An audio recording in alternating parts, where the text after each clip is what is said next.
Bonjour à tous, c'est Adèle pour la chaîne Jolie d'Épée. Je vous retrouve aujourd'hui avec cette jolie petite lampe papillon que je vous ai présentée dans ma sélection printanière. Si vous ne l'avez pas vu cette vidéo, je vous le remets dans le petit i d'information et puis également dans la barre d'infos. C'est une sélection autour du printemps, des toiles, des objets que j'avais autour du printemps qui m'évoquaient cette saison. Et du coup, je vous avais présenté tout ce que j'avais, les choses que j'avais choisies et repérées pour la saison. Donc n'hésitez pas à aller jeter un œil, ça peut peut-être vous donner des idées. Et donc du coup, dans cette sélection, j'avais ajouté cette petite lampe LED. Alors c'est pas la première lampe que je vous présente, puisque je vous ai présenté la petite lampe avec le pan. Et j'avoue que j'avais adoré...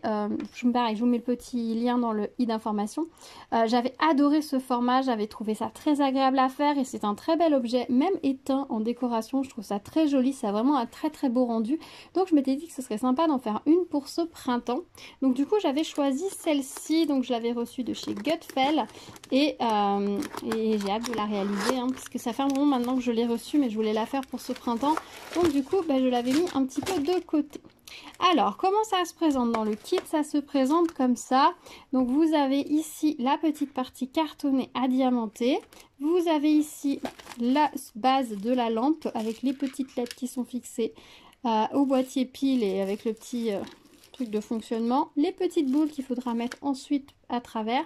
La petite plaque, je vous avais dit, dans l'unboxing, elle se tord facilement. Il ne faut pas hésiter à les mettre sous un poids le temps qu'on réalise le modèle. Et donc voici le petit modèle.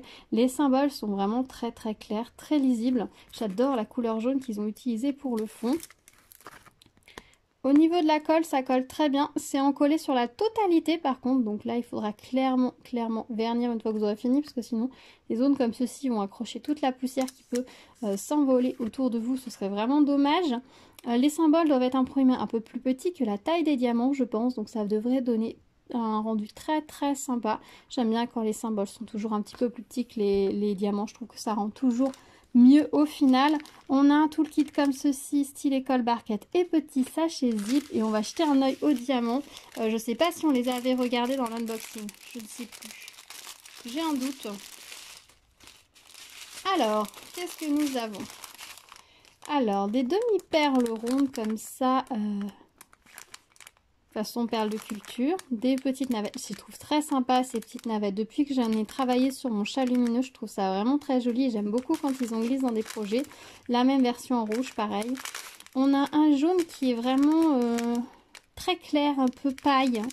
Vraiment très sympa. Ça, comme ça, dans le sachet, ça donne pas grand chose parce qu'on a le côté argenté du dessous des autres diamants qui le ternit vachement. Mais une fois qu'il est posé, c'est vraiment très très lumineux, très joli.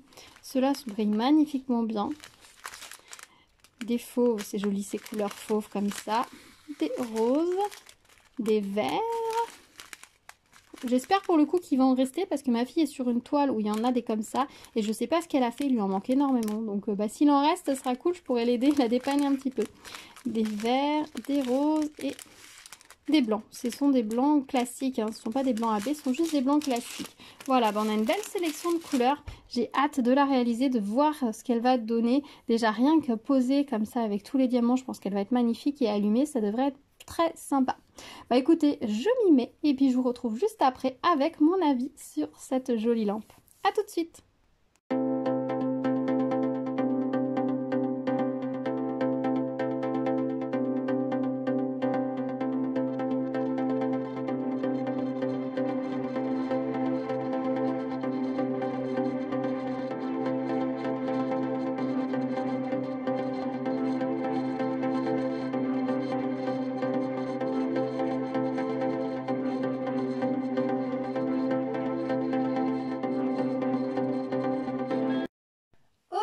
Je vous retrouve avec la lampe terminée, donc je la trouve vraiment très jolie, elle me plaît énormément. Regardez comme elle est belle, elle brille beaucoup. Alors j'ai aligné volontairement la petite boule en haut, ce qui fait qu'on a le papillon, si on la regarde de près, vous voyez, un petit peu penché, un peu comme sur l'image. Après, si vous préférez que le papillon soit plus droit, il vous suffit de décaler un petit peu les boules pour les mettre comme vous voulez. Là, de ce côté-là, vous êtes complètement libre au montage pour orienter plus ou moins le papillon plus à droite, plus à gauche, plus plat, ça c'est vous qui choisissez. Moi j'ai choisi de le faire comme ça, donc d'aligner, de mettre cette petite lampe vraiment en haut. Alors cette lampe était très très agréable à faire, j'ai vraiment adoré la faire, c'était très très joli. Les couleurs sont vraiment magnifiques, hein. Comme vous pouvez le voir, ça brille énormément. Au niveau des diamants, j'ai choisi un petit peu, j'avais quelques diamants qui brillaient un tout petit peu moins que les autres, donc je ne les ai pas mis. Vous voyez, j'ai vraiment une sélection de diamants qui brillent énormément. C'était très très agréable à faire. Les diamants blancs sont des diamants blancs normaux, mais si vous préférez, vous pourriez tout à fait les remplacer par des diamants AB si vous voulez rajouter une petite touche supplémentaire de brillant sur cette petite lampe. Après, ce n'est pas obligatoire, ça marche très très bien comme ça. Je vais vous montrer ce que ça donne quand on l'allume. Voilà, ça donne ça. Alors vous n'allez pas forcément voir grand chose. C'est très joli, la lumière se diffuse très très doucement. Alors ce ne sont pas des lampes qui éclairent à proprement dit, ce sont plus des lampes d'ambiance. Un peu comme si vous allumiez une bougie en fait dans votre intérieur. Ça fait vraiment une petite ambiance, une petite note colorée qui est très très sympa. Alors moi j'avoue que je les allume pas forcément beaucoup. Je les apprécie beaucoup comme ça, un peu en mode cadre. Je trouve ça très très joli et très très sympa une fois que c'est posé. Au niveau de la colle, je vous avais dit, elle collait très bien. Je le confirme, après la pose des diamants, ça n'a pas bougé, c'était très agréable à faire. Les diamants étaient très ronds, très réguliers, donc ça aussi, c'était vraiment très agréable. Au niveau des restes de diamants, eh ben, j'en ai pas mal. Je vous montre rapidement, il me reste ça de blanc, ça de vert, ça de rose.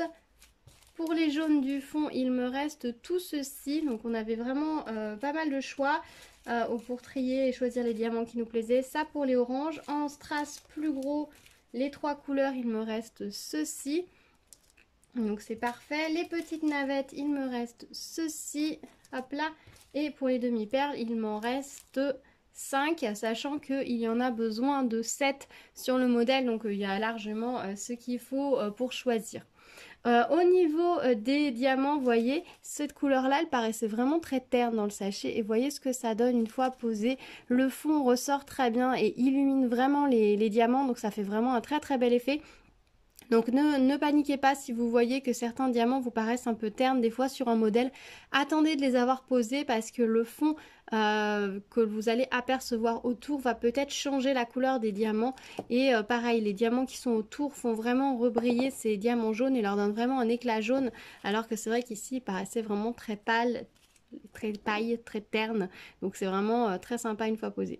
J'aime beaucoup cette petite lampe, je la trouve très jolie. Ma fille a dit oh, elle est trop jolie ta lampe maman, donc je vais la mettre dans la cuisine. Je pense qu'on en profite avec le reste des décorations de printemps, à moins que je la mette dans le salon. Je vais voir, je pense que je vais essayer de lui trouver une petite place un petit peu à l'année. J'ai une petite idée de l'endroit où je pourrais la glisser, mais après je pense que c'est des lampes comme ça, je vais peut-être en faire plusieurs pour tourner au fil de l'année.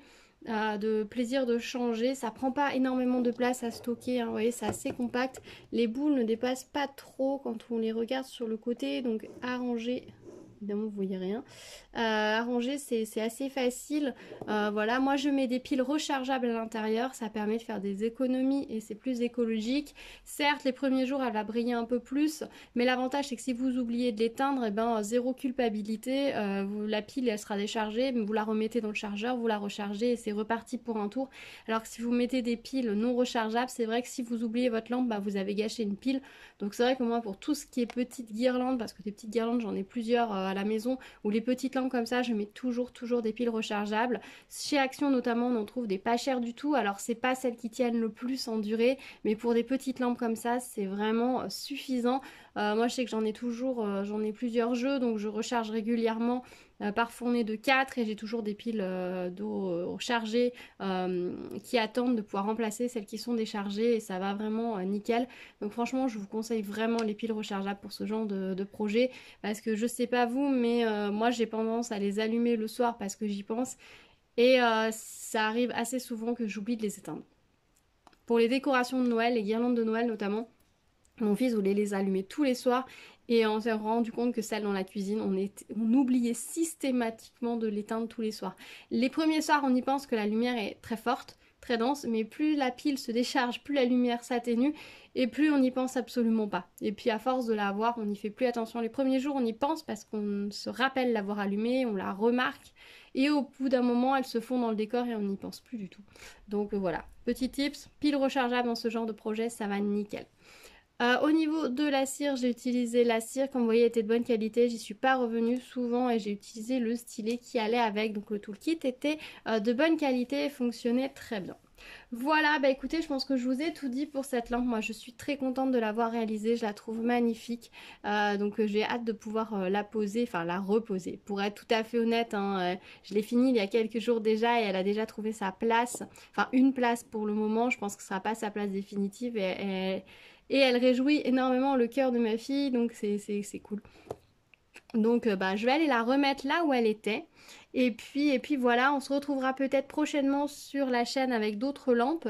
Il y a quelques modèles qui sont sympas. Bon, beaucoup pour la fin d'année. Je vous avoue que j'en ai repéré plusieurs qui pour Noël seraient vraiment très très sympas.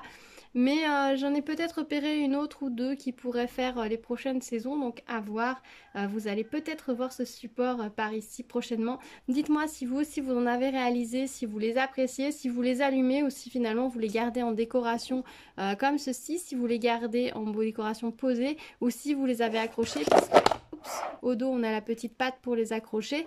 Donc dites-moi comment vous vous en servez et quelle utilité elles ont pour vous, si elles servent de veilleuse pour vos enfants ou juste pour le plaisir des yeux, si vous les allumez de temps en temps pour une petite ambiance ou tous les jours ou jamais. Voilà, dites-moi tout dans les commentaires, on se retrouve là-bas pour en discuter.